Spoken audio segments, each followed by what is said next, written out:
What's up everyone and welcome back to the MMA Zone. Today, let's get started with Sean O'Malley gets called out. After a dominant performance against Henry Cejudo at UFC 298, Masvidal flew to Miami less than 3 weeks later to weigh in as the backup fighter for the UFC 299 main event bout between Sugar Sean O'Malley and Chito Vera. Although the fighter who weighs in as the backup is often deemed to be the #1 contender, O'Malley and Dvalishvili didn't have a stare down inside the octagon like many expected. Instead, O'Malley prioritized a call-out of Ilia Topuria before then name-dropping the Machine, who was seated cage-side. While O'Malley has since indicated that he'd be interested in fighting Dvalishvili at the UFC 306 card at the Sphere, the bantamweight #1 contender isn't amused. He spoke in an interview with MMA Junkie. I was very surprised, what this guy doing? Just either be quiet or just don't call somebody who's not gonna fight you. This fight's not gonna happen. Ilya is great champion, but he just win his belt, and then now UFC not gonna let this fight happen because it's first fight defend other it's like the Sean. It's not like he cleaned division or something. I was supposed to fight him for this fight, but he called #6 guy. Okay, I understand. We all understand. Yeah, some people want to see this and UFC support this fight. Okay, we understand. But now let's move on and let's fight me.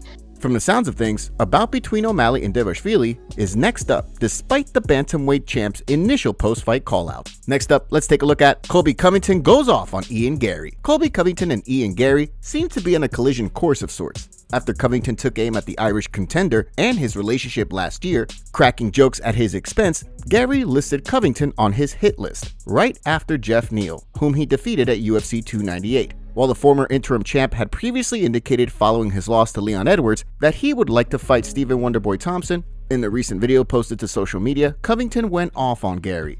Ian Garry, you translucent cuck. You wanted my attention? Now you got it. Everybody knows why you want to fight me, Ian. I'm the biggest star in the division. It's big city, bright lights, and the most attention and eyes you're ever going to have on you when it fight. But everybody knows, Ian, you missed your chance. You had your chance in December to step on the same stage as me and have a microphone and say whatever you want to say to me. But you were scared. You were scared of what I was going to say to you, and you got the sniffles, and you cried your way out. That was just a taste of what I could do to you, Ian. Covington then said he'd be willing to fight so long as Garry and his wife complied with his 3 demands. The first being the Irish star opens up his Instagram comments. The second being Garry's wife begs the former interim champ to fight her husband. And the third being Garry's wife appears in one of Covington's pre-fight prediction videos for one of his sponsors. So far, no response yet from Garry. Colby Covington reveals sad news. In a recent interview with Submission Radio, Colby details his broken foot and when he plans to return to the octagon. Here's what he had to say. Yeah, I gotta get healthy, that's most important. 3 breaks in a bone in my foot. So, it still gives me a little trouble, like a little soreness today. So, my timeline, I got to get healthy first. It doesn't, like I said before, guys, it doesn't matter who I fight. I'm getting paid big because I'm just a superstar in this sport and the biggest draw in the welterweight division. So I can fight anybody. So that's why I'm trying to tell them if they want to fight and they're serious about fighting, you just got to follow through with the 3 stipulations. So besides that, I will get healthy and by this summer, I'm sure I'll be headlining or co-headlining a big pay-per-view main event, doing good business for the UFC like I always do. So, but I will need to be healthy, and that's most important. So, I haven't talked to the UFC about anything.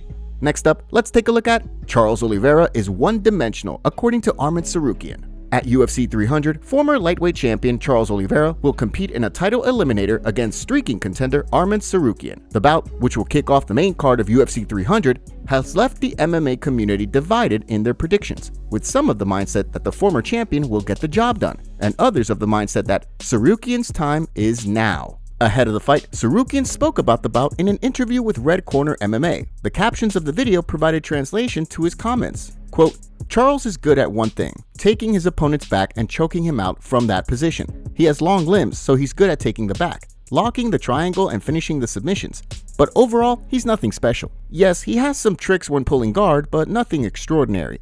Many members of the MMA community weren't happy with the comments. As one wrote, famous last words. Another added, if he really does believe that, then he is in a world of trouble when he gets locked in that cage with Charles. One pointed out the familiarity of the situation, writing, reminds me of Justin when he said Charles has no power, or when Chandler said he had only submissions. They found out the hard way. Despite the confidence from Oliveira's fans, one member of the MMA community added, "I like both these guys, but I think Arman is going to be strongly outmatched on the feet. And I imagine two Islam camps and the Benny camp, Charles isn't going to be taken down easily.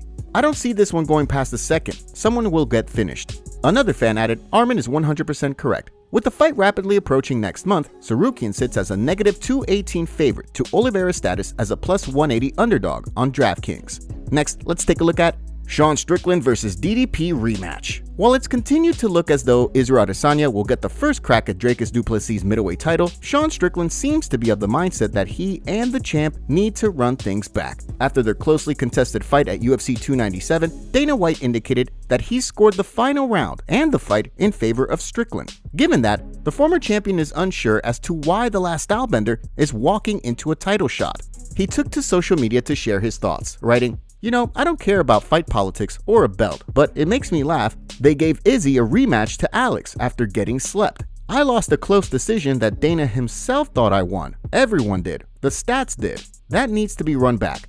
One fan theorized that the UFC doesn't want Strickland as the champion because of his controversial nature, citing his fight week controversies leading up to UFC 297, writing, "Because of what you said at the press conference, Sean, they wanted to get you out of being a champ. In a close fight, I knew they would rob you." In response to the tweet, Strickland simply wrote, "Facts, my man."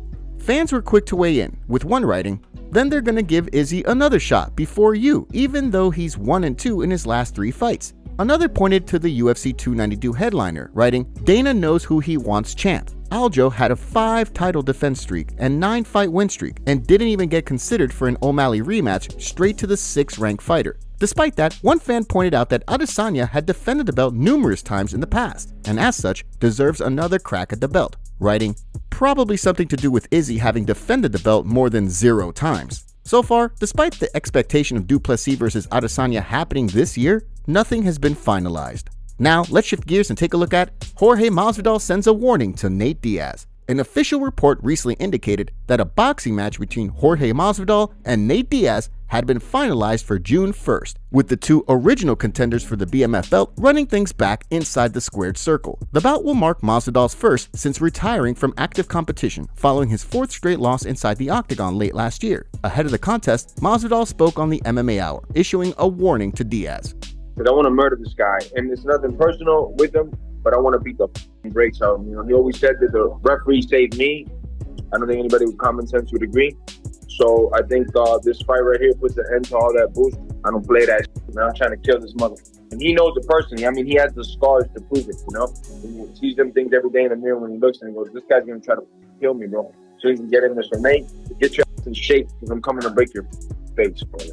According to Masvidal, who also spoke in a separate interview, he indicated that he wasn't happy with Diaz allegedly calling him names after their first fight, such as coward and quitter. Given that Masvidal says he has never tapped out and has gone so far as to be choked out rather than tap, he thinks it's crazy for the Stockton superstar to call him a quitter. Despite that, the original BMF indicated that he has respect for Diaz and simply wants to settle what he believes to be unfinished business come June 1st. Next, let's take a look at Cory Sandhagen goes off on Chito Vera. Chito Vera's performance in the main event of UFC 299 saw him earn the respect and admiration of fans for his incredible tenacity. Despite O'Malley successfully managing to jump out to an early lead on the scorecards, Vera continued to search for a finish right up until the final bell. While he indicated post-fight that he's undeterred in his quest to capture UFC gold, top-ranked bantamweight Cory Sandhagen had some harsh words for the title challenger. In a video posted to his YouTube channel, the Sandman broke down the UFC 299 main event. Chito obviously had no business being in the cage with O'Malley. Really tough showing by Chito. Awesome performance by O'Malley. Got to give the guy all the credit in the world, although he was fighting like a homeless looking Chito. So that fight really frustrated me because it was, one, just unbelievably uncompetitive. 2, I feel like a dummy for thinking that Chito was going to do better because that's almost literally what all of his fights look like unless he gets some type of knockout. And 3, I just think that it's not that cool that Chito even got that opportunity to begin with. Sandhagen, of course, picked up a dominant win of his own over Vera and finds himself within arm's reach of a title shot, with talk of a fight between he and Umar Nurmagomedov receiving quite a bit of attention recently. Next, let's take a look at Francis Ngannou breaks silence on knockout. Former UFC heavyweight champion Francis Ngannou recently suffered the first knockout loss of his combat sports career at the hands of Anthony Joshua. After putting on an impressive display in his boxing debut against Tyson Fury, the Predator failed to replicate the same success against Anthony Joshua. With the dust settled around the fight, Ngannou broke his silence on the loss in an Instagram live video. I remember being even in the locker trying to warm up, and then, bro, he wasn't going. I was feeling asleep. I told Eric, like, bro, something, like, I'm feeling asleep. I'm sweating, but I'm feeling asleep. But, you know, I assume that's how some people that I have fought, some people that I beat have failed before. I'm happy about that. No blame to anybody. All the blame here is just about me. It's the game, you know. Walking into that, we all knew it could happen. I wasn't saying it happened like that, but I always knew it could happen. So, although Ngannou didn't specifically mention the time of the fight, it's no secret that the main event didn't start until 3 a.m. local time. In the wake of the loss, former UFC pound-for-pound kingpin Kamaru Usman offered some advice to Ngannou during a recent episode of his Pound for Pound podcast with Henry Cejudo. You know, when he feels up to it, me and my brother will have a conversation. We texted a little bit, but we'll have a conversation. And my advice would just be to take his time. Take your time. At the end of the day, no one can tell you when that time is, that appropriate time is, because he's a professional. You know, just like I am, just like you are, he's a professional. He knows his clock, he knows his time, he knows what he's capable of being able to handle.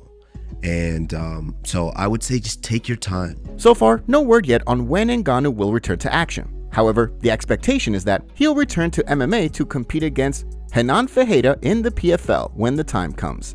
Conor McGregor gets accused of doing coke during an interview with the Daily Texan. In the interview, Conor is moving erratically and seems to be very amped up. Hi Conor, I'm Claire Gallagher with the Daily Texan.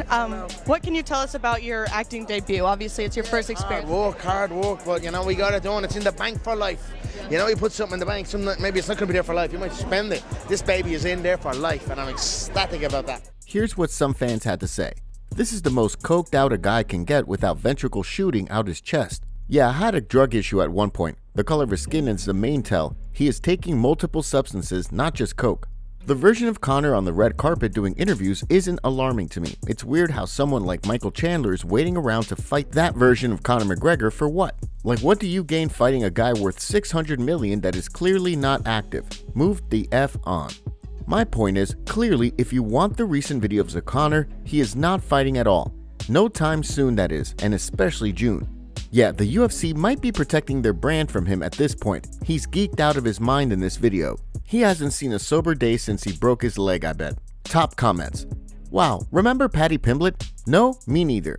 Anthony Smith is Anthony Smith's favorite fighter. Venom vs. Ian Garry is something I would watch. Marvin even said there was no way Izzy would beat Alex in the rematch. He's always hated Izzy from day one, lol. Make sure to leave a comment and you might get featured in our next video. Thanks for watching. If you enjoyed, make sure to subscribe and turn on notifications to never miss any MMA news. Check out our video from yesterday if you missed it. See you tomorrow.